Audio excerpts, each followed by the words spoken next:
रायमना माहारियारि पार्क सेराव गोदानै दिनै रायमना जंगल मुंनि गंसे रिट्रिट बेखेवबाय।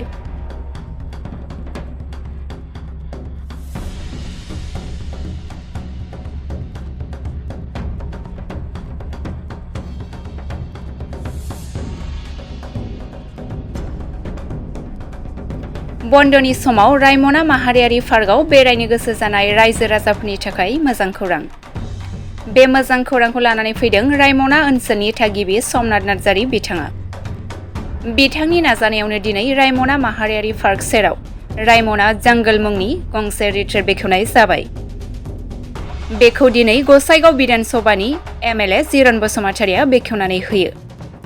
बे रायमना जंगल मुंनि रिट्रिटआव नोंथांमोना उन्दैफोरनि गुबुन गुबुन रोखोमनि गेलेनाय, जानाय आरो थानायनि सुबिदाखौ मोननो हागोन।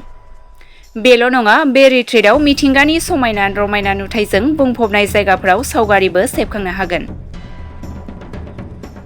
बेल' नङा, बे रिट्रिटआव मिथिंगानि समायना रमायना नुथायजों बुंफबनाय जायगाफोराव सावगारिबो सेबखांनो हागोन।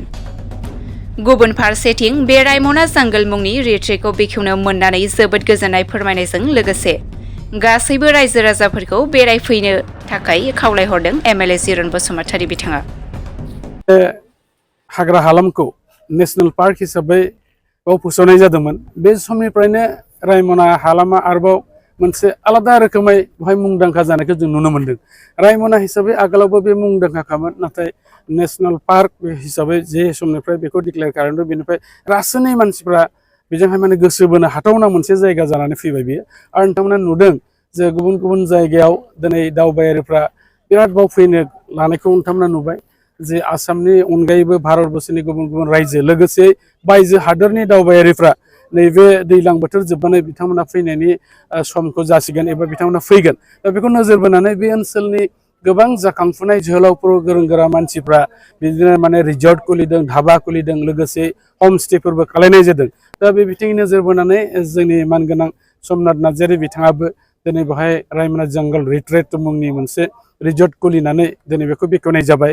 आरो आं मिजिंथिदों बिथाङा जे थांखिखौ लानानै बे रायमना जंगल रिट्रिटखौ खुलिनाय जादों बे जाफुंसारथों। मानो होननानै बुङोबा दिनैनि थारिखआवबो थोजासे जोंनि ओनसोलाव बेबादि माने माखासे रेस्टुरेन्टफोर एबा हमस्टेफोर गैया। दा जेसे हागौ एसे बयबो गोसो गुदुं सुबुंफ्रा हानाय केपासिटि गोनांफ्रा जाहाथे खुलिबावथों आं मिजिंथिदों। आरो लोगोसेयै जोङो मोनसे बाथ्राखौ निस्सय गोसोखांनांगोन, बुंनांगोन जे समनिफ्राय बेवहाय बिटिआरआव मानगोनां प्रमद बर' बिथाङा चिफ जानानै सामलायदों, बे समनिफ्राय गुबैयै जोंनि बे ओनसोलाव गोजोननाय थासारिया फैदों।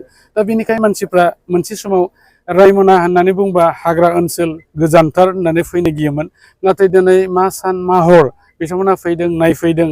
खाथि खालानि ओनसोलनि बायजो हादोरनि मानसिफोर आरो उइदिन दा कान्ट्रिनि मानसिफ्रा बिराद फैदों। दा बेनिखायनो बे मोनसे जे गोजोननि मोनसे मेसेज, बे मेसेजआ दिनै जेरावबो गोसारदों। आं मिजिंथिदों रायजो राजा बिथांमोनहा बे गोजोन थासारिखौ नाथाय बयबो नाजावनानै जाहाथे बयबो आवगायबोयो। खारन बे गोजोन थासारिखौ बयबो गाव गोसोआव जुदि जायगा होयोब्लासो बे गोजोन थासारिया फैगोन। आरो मिजिंथिबावदों जे जोंनि बे ओनसोलाव गोबांथार जिब जुनारफोर दङ, बेखौ नायनो जोबोद माने गोजाननि मानसिफ्रा फैयो। आरो गुबैयै गल्डेन लेंगुर होननानै बुङोबा बे मोनसे नामजादा जाबाय।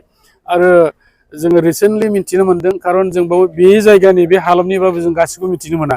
बेवहाय गोबां स्टाडि खालामनानै नायनो जाबाय जे बुहुमनि गेजेराव गुबुन गुबुन जातनि जे सिख्रि मोननाय जायो, बेवहाय बे रायमना नेसनेल पार्कआव बांसिनै मोननाय जायो।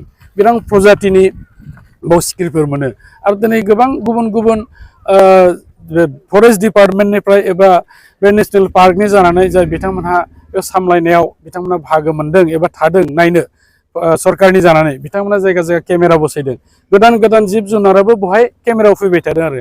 दा बेनिखायनो बेयो मोनसे नामजादा जाबाय जोंनि थाखाय आरो जोंनि बे ओनसोलनि थाखायबो मोनसे नायजाथाव मोनसे बे समायना बे मोनसे माबाबो जाबाय, नेसनेल पार्कबो जाबाय। बेनिखायनो दिनैनि बे पार्क खुलिनायजों लोब्बा लाखिनानै बेवहाय आं बेखौनो बुंगोन, रायजो राजाफोरखौ खावलायगोन नोंथांमोना बेरायफै। बेवहाय गोबां रिजर्टफोर दंसै आरो बेनि गेजेराव नैबे दिनै गोदानै खुलिनाय रायमना जंगल रिट्रिट, बेबो गोदानै मोनसे बयनोबो सुजुग सुबिदा आरो गोजोन होनो हानाय रोखोमनि मोनसे रिजर्टखौ मानगोनां समनाथ बिथाङा खुलिदों।